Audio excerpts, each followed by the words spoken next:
Okay, we must have done good. Okay, welcome to Overtime. Here are the questions. Okay, for the panel. While some Republicans are public in their disdain for Trump, others argue he's still an influential kingmaker. What do you think? Well, J.D. Vance, right, he won in Ohio. He's going to be the Republican nominee for Congress. He's the hillbilly elegy guy. Okay, well, that was his book. Anyway, Trump endorsed him. It was supposed to be a test, right, of Trump's kingmaker power. So is that a test of his kingmaker? Absolutely. Oh. It's a stunning victory for Trump. I mean it. Vance was not doing very well. He had, those Republican primary voters, especially in Ohio, they loved Trump. And Vance had called Trump, he compared him to heroin, compared him to Hitler, compared him to cancer. Other than that, he loved the guy. But wait, this is before this campaign. Right. This is when Trump was first running. And now all of a sudden, and they literally asked him, he said, well, what changed your mind? He said, because Trump was so tough on corruption. Swear to God. And he didn't even laugh. So but it shows you that this is Trump's party. And he will seek the nomination, and he will win it. He's going to be the Republican nominee. The Democrats better get their act together. Right. You're really convinced of that? 100%. Oh, me too. You are too. I've been saying it before the first one. First of all, he hasn't conceded this election. He hasn't conceded the one he already lost. Right. This is not a man who gives up things gracefully. No, Look at his hair. He's definitely he's definitely going to run, and they can't deny him. Right. They try to deny him that nomination. Listen, I guess I'm wacky, but I like to think that somebody else can steal that nomination. I don't know how in the hell it would happen. They can't. I mean, the one they talk about is DeSantis. I mean, his I guess, strategy is I'm Trump without being this crazy man with the clown makeup. Okay. Right? But they want the crazy man with the clown makeup. I mean, he's the star. I mean, you're just not going to unseat him until you cannot break up with a narcissist. Right.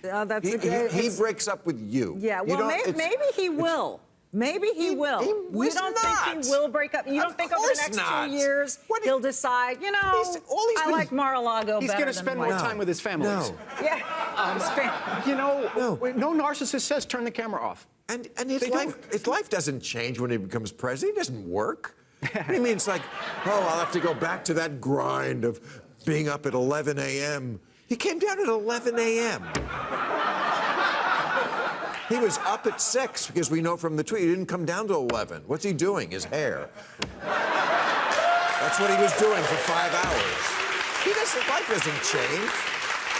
It's all about winning.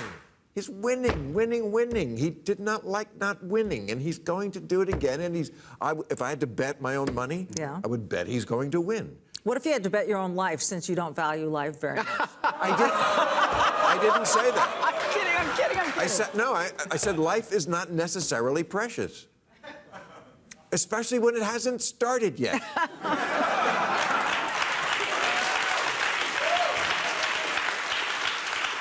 Okay. You've been vocal in your support for American-made products. How can lawmakers better promote an environment for business to manufacture their products here? Well, listen. Make better shit. Well, But you know what? I do think there is room in the tax code. Look, we gave it away to China. We just said, we'll pay dirt for dirt, and there you go. And now we're stuck with all these, these delays in receiving things and all of that. Barges stuck out in Long Beach, California. I just think that we have the capability not only to make things here, but to maybe not make things in countries where there's slavery and genocide. I think that would be a good idea.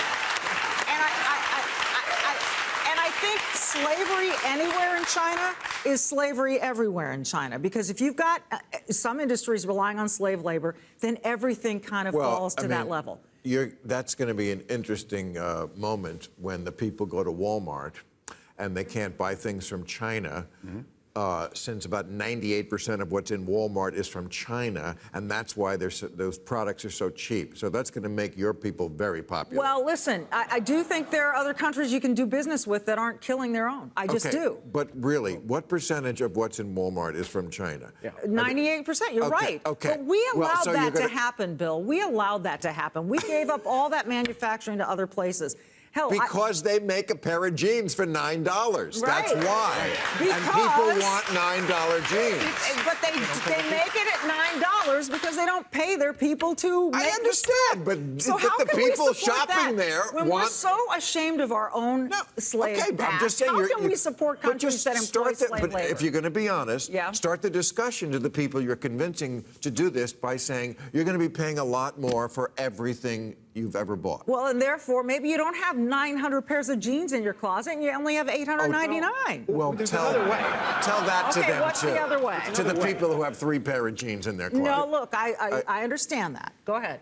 What's the other way? The federal government buys stuff, not just consumers.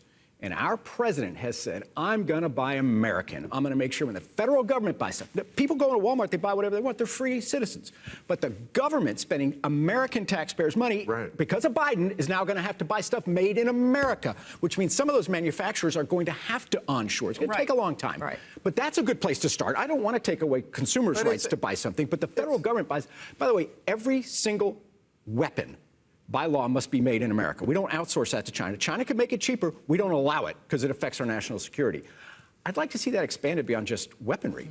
And I think Biden is going to do a good job on that. He's pushing a Made in America agenda. But it reminds me a little of the, Mexicans are coming here to take our jobs. And then we find out that, Americans don't do those jobs. White people don't do yard work in this country. So no one's taking the job that you wouldn't do anyway. John McCain said it. I don't know. I do my own yard work, so what can You I don't say? pick fruit. No, I do not pick fruit. Right. And you wouldn't. But I'm Hispanic, so I'd fit right in, I guess.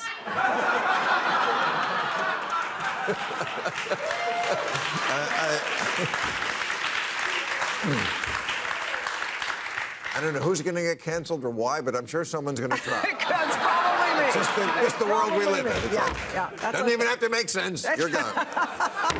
Chloe, you passed a new Green Deal, a Green New Deal for Maine with support from the AFL-CIO, the first time the union ever endorsed a Green New Deal. How did you do that? Well, it all started with relationships, so much of like what we were talking about before. The bill came out of my conversations with constituents. I rarely heard my folks talk about climate change, but we talked about ice fishing every winter and having enough rain for our farms in the summer and having good, sustainable jobs in rural places. So from day one, I worked with the unions and we created a piece of legislation that was really geared towards green jobs. And people really embrace that, even... Because usually what we hear is, if it doesn't affect you directly and you have much more immediate concerns, that's something that people say, oh, that's a rich man's concern. But the climate crisis does impact rural folks directly. We just have a different language for talking about it. And especially when it comes to job opportunity and economic growth in rural places, we desperately need more of that, especially for young folks. And that's really what the bill was targeted at. Okay. Time to go. Thank you very much, everybody. Appreciate it.